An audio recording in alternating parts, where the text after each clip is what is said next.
In the dead of night, across war-torn Europe, a mysterious signal cut through the static. Families huddled around radios, soldiers paused mid-step, and resistance fighters leaned closer to hear. These were not ordinary broadcasts. They were secret, dangerous, and sometimes the only thread of hope in a continent drowning in fear.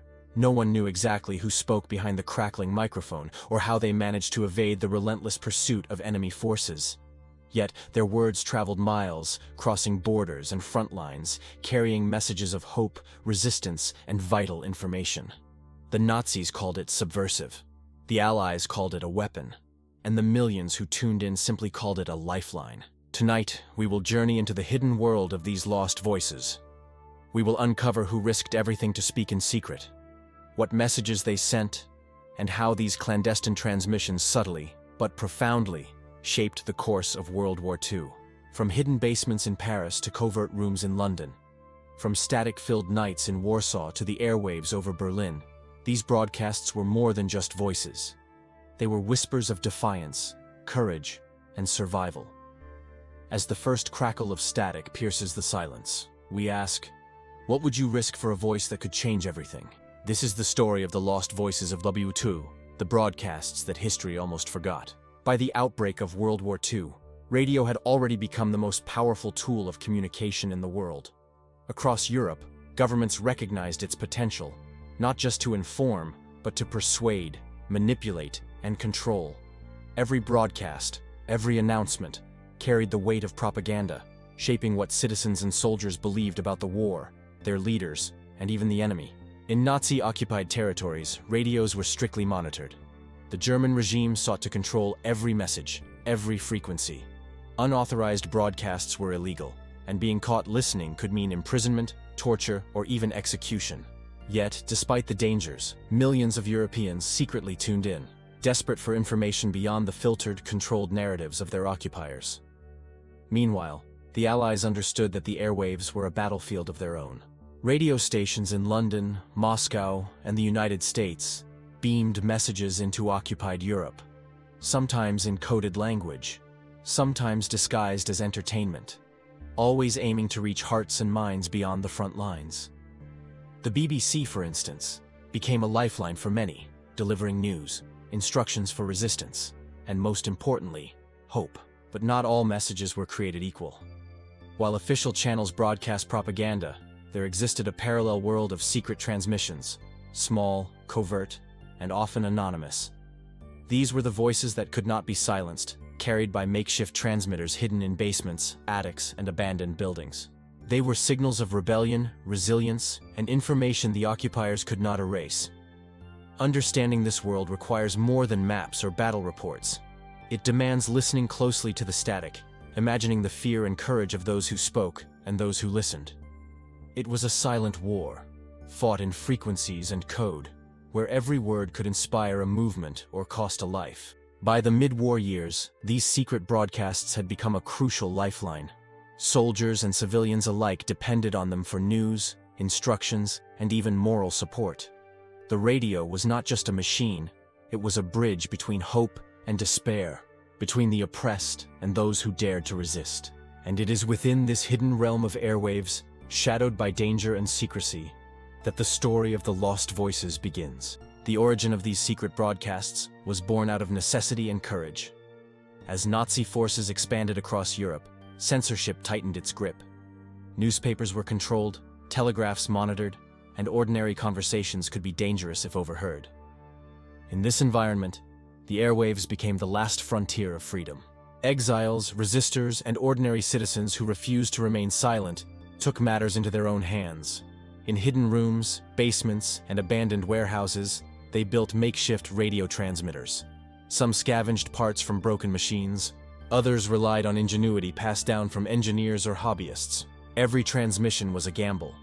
One wrong signal, one misstep, and discovery by the Gestapo could mean certain death. These clandestine broadcasters were often ordinary people turned heroes by circumstance. A teacher who knew Morse code, a student with a knack for electronics, a former soldier familiar with military frequencies. They risked everything to speak in defiance of the occupiers. The broadcasts varied. Some relayed news from the Allied forces, Others instructed civilians on survival, and many delivered messages of hope and resistance, reminding listeners they were not alone. Time and again, these voices had to vanish as quickly as they appeared. Broadcasts were deliberately short, coded, and unpredictable. The location of the transmitter changed constantly, moving through the shadows of cities and towns. Operators developed intricate schedules, using secret frequencies and coded phrases to evade detection. Even the smallest error, a familiar accent, a repeated phrase, a careless announcement, could reveal their position. Despite the risks, the transmissions multiplied. Underground networks coordinated across borders, linking Paris, Warsaw, London, and beyond. Each broadcast, though fragile and fleeting, became part of a larger tapestry of resistance. A silent rebellion fought not with guns or tanks, but with words, signals, and courage. Listeners, too, became part of this dangerous dance. Families huddled near radios at night, soldiers paused in barracks, and members of the resistance risked punishment simply by turning the dials. Every moment of listening was an act of defiance. Every acknowledgement of a message a small victory over oppression.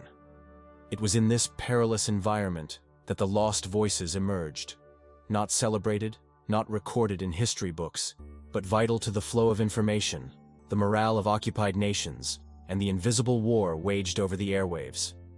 These secret broadcasts were not mere transmissions, they were whispers of defiance, tiny but powerful acts that reminded millions that hope could survive even in the darkest nights of war. Among the many secret broadcasts that emerged during World War II, a few became legendary, not for their reach, but for the courage they represented and the lives they touched.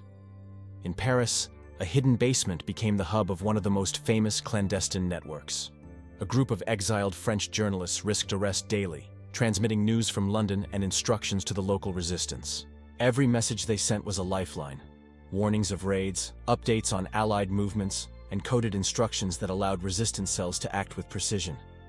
They spoke not only to inform, but to remind listeners that the city had allies, and that the fight was far from over. In Warsaw, under the oppressive watch of Nazi forces, students and academics ran makeshift radio stations from secret rooms in the university. Their signals were brief and carefully coded, often broadcast in the dead of night. Even a slight miscalculation could reveal their location, yet they persisted. The broadcasts gave the Polish underground critical information about troop movements and supply lines, saving lives and coordinating acts of sabotage. London, meanwhile, became the nerve center for many of these transmissions. The BBC broadcasted coded messages to occupied Europe, hidden in seemingly innocuous programs. Farmers listening to music or plays might suddenly hear a line that carried vital intelligence, a signal to prepare, to resist, or to hide. The subtlety of these messages was key. The occupiers rarely recognized them, yet the civilians did. The Soviet Union also had its share of secret broadcasts. In Moscow, operators transmitted coded messages to partisans behind enemy lines. These broadcasts were short, repetitive, and carefully disguised, yet they provided essential coordination, supplies, and morale boosts to fighters isolated in forests, villages, and cities under occupation. Each of these cases demonstrates the remarkable ingenuity and courage of the broadcasters. They operated in constant danger, knowing that discovery could mean death. Yet, their voices persisted. They were not merely information carriers, they were beacons of hope, rallying points for resistance, and, in some cases, the difference between life and death for countless individuals. Through these broadcasts, the lost voices of World War II left an indelible mark, not in history books, but in the hearts and memories of those who heard them. Their legacy is a testament to the power of courage, secrecy, and the human voice in the face of oppression. The secret broadcasts were more than information. They were lifelines. Across occupied Europe, soldiers in the field, families in their homes, and members of the resistance tuned in with bated breath. Every word, every signal, carried meaning beyond the content itself. It was a reminder that they were not forgotten, that the outside world still existed, and that hope could survive amidst destruction. Civilians huddled around fragile radios, sometimes in attics or behind closed doors, fearful of discovery. Mothers whispered instructions to their children to remain silent, while fathers listened intently, calculating which movements or warnings could protect their families. In these moments, a simple broadcast could dictate life or death. An alert to incoming raids, instructions for hiding, or encouragement to continue resisting despite overwhelming odds. Soldiers, too, were affected. Units isolated behind enemy lines depended on coded messages for intelligence and coordination. A single broadcast could reveal the location of enemy movements, the timing of reinforcements, or orders for a resistance operation. The information saved lives, reduced casualties, and sometimes allowed entire units to avoid ambushes. Listening to these signals became a ritual, a necessary act to survive the chaos of war. The psychological impact was equally profound. Hearing a voice speaking truth, offering guidance, or simply acknowledging the listener's existence fostered resilience. In towns stripped bare by occupation, in bunkers beneath ruined cities, the broadcasts were reminders of humanity. They told listeners that courage, ingenuity, and defiance persisted even when the world seemed dominated by fear and tyranny. In some cases, the broadcasts created communities of the unseen. Families, neighbors, and resistance fighters shared information gleaned from the airwaves, spreading messages covertly and amplifying the reach of these lost voices. Each listener became part of a chain, a silent network of hope and action. The lost voices were subtle in their power, yet their influence was enormous. By sustaining morale, guiding decisions, and connecting the scattered fragments of occupied societies, these secret transmissions proved that the human spirit could resist, even when conventional armies dominated the battlefield. The radios were not just machines. They were instruments of survival, courage, and defiance.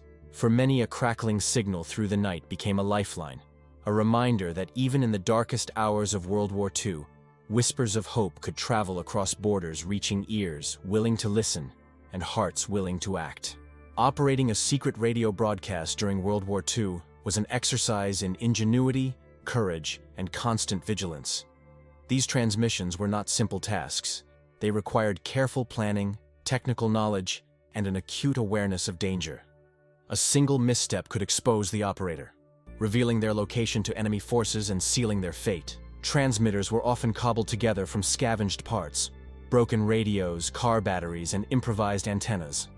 Skilled operators learned to optimize frequencies, adjust power levels, and time their broadcasts precisely to avoid detection.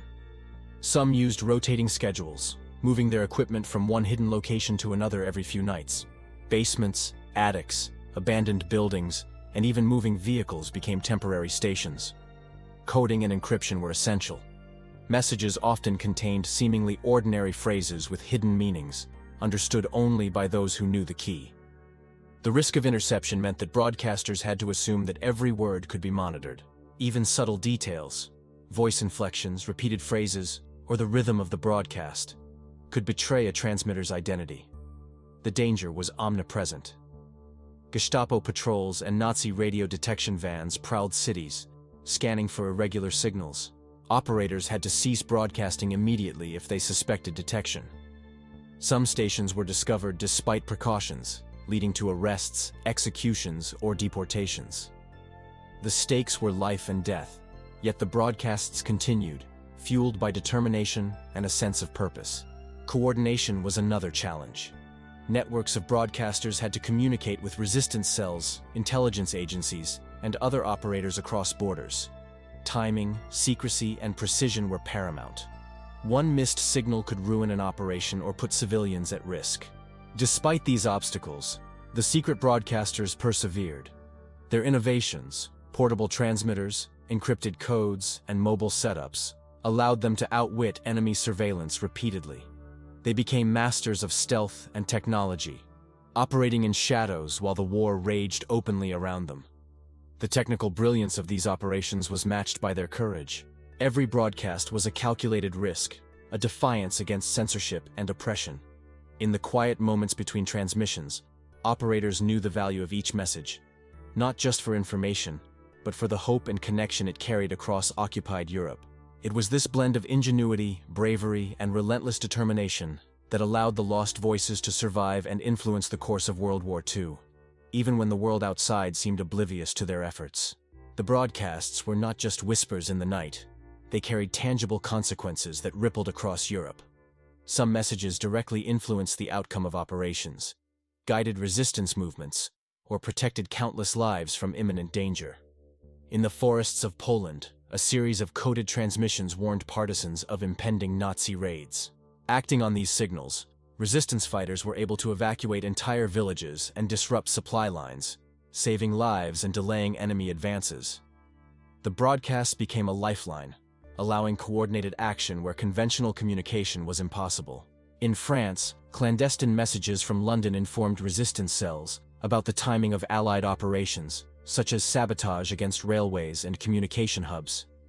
These broadcasts enabled small, determined groups to disrupt German supply chains and communication networks, often under the noses of the occupying forces. The precision of information conveyed through secret radios turned ordinary civilians into effective agents of resistance. Soldiers on the front lines were equally affected. In Italy and the Balkans, isolated units received intelligence through encoded broadcasts, learning about enemy troop movements, reinforcements, and strategic plans. These transmissions allowed commanders to make informed decisions and avoid ambushes, proving that even in the chaos of war, information could be as powerful as any weapon. Beyond tactical advantages, the broadcasts carried psychological weight. Hearing instructions, coded messages, or even simple words of encouragement fostered resilience. Civilians and soldiers alike knew that someone, somewhere, was thinking of them, guiding them, and helping them resist. The morale boost from these lost voices often meant the difference between surrender and survival. Some broadcasts became legendary. Messages that contained precise intelligence or guidance were remembered for years, recounted by those who survived the war. Yet the names of the broadcasters remained mostly anonymous. Their courage and ingenuity shaped outcomes without ever appearing in official reports or history books. In essence, the lost voices turned the tide in subtle but meaningful ways. They demonstrated that even when conventional armies and overwhelming force dominated the battlefield, the human spirit, guided by secret signals, could alter the course of events. The power of these clandestine broadcasts was measured not in territory gained or lost, but in lives saved, hope restored, and resistance sustained. Through these extraordinary efforts, the whispers of the secret broadcasters echoed far beyond the static-filled nights, leaving a legacy of courage, innovation, and the indomitable will to fight oppression, even from behind the microphone of a hidden radio. As the war drew to a close, the lost voices of World War II quietly faded from the airwaves. Their transmitters were dismantled, their locations abandoned, and many of the broadcasters vanished into history, unrecognized and uncelebrated. Yet, their impact endured, not in monuments or textbooks, but in the lives they touched and the resistance they inspired. These secret broadcasts were more than mere information. They were acts of courage, creativity, and defiance. Ordinary individuals risked everything to speak the truth, to guide, to warn, and to maintain hope in the darkest hours. Their voices reminded soldiers and civilians alike that even under oppression, humanity could persist. The legacy of the lost voices is profound. They demonstrate that the human spirit can find ways to resist tyranny, that information is as powerful as any weapon, and that small acts of bravery can echo far beyond what anyone could imagine. In basements, attics, and hidden rooms, men and women shaped the course of history with nothing but a microphone, a transmitter, and the courage to speak. History often remembers generals, battles, and political leaders. But the story of these secret broadcasters reminds us that war is also defined by the choices of ordinary people. The decisions to risk everything for others, to preserve truth, and to carry messages of hope. And while the names of most broadcasters remain unknown, their voices continue to resonate. They are a testament to the resilience of human spirit, the power of communication, and the extraordinary courage that can emerge even in the most ordinary individuals. The lost voices of Ww2 may have disappeared from the airwaves, but their story remains. A silent reminder that even in times of darkness, words, signals, and courage can change the course of history. The lost voices of World War II may not be recorded in textbooks or honored on monuments, but their impact was real, profound, and lasting. They remind us that history is not only written by generals and politicians, but also by ordinary individuals who dared to act, to speak, and to resist in the face of overwhelming danger. These secret broadcasts carried more than news. They carried hope, guidance, and the human spirit. Soldiers and civilians alike relied on them to survive, to resist, and to maintain faith in a future beyond occupation and war. Every message, every crackle of static, was a thread connecting countless lives across Europe. In remembering the lost voices, we honor not just the information they transmitted, but the courage it took to speak at all. They demonstrate that even small acts of defiance can have enormous consequences, and that in times of fear and oppression, ordinary people can change the course of events in extraordinary ways. As we close this story, it is worth reflecting on the power of communication, courage, and human resilience. The lost voices may have faded from the airwaves, but their legacy endures. Their courage lives on in the countless lives they touched, the resistance they inspired, and the enduring reminder that even in the darkest moments, the human spirit finds a way to speak. And so, while the airwaves are now silent, the story of these lost voices remains, a testament to hope, defiance, and the enduring power of ordinary people to shape history.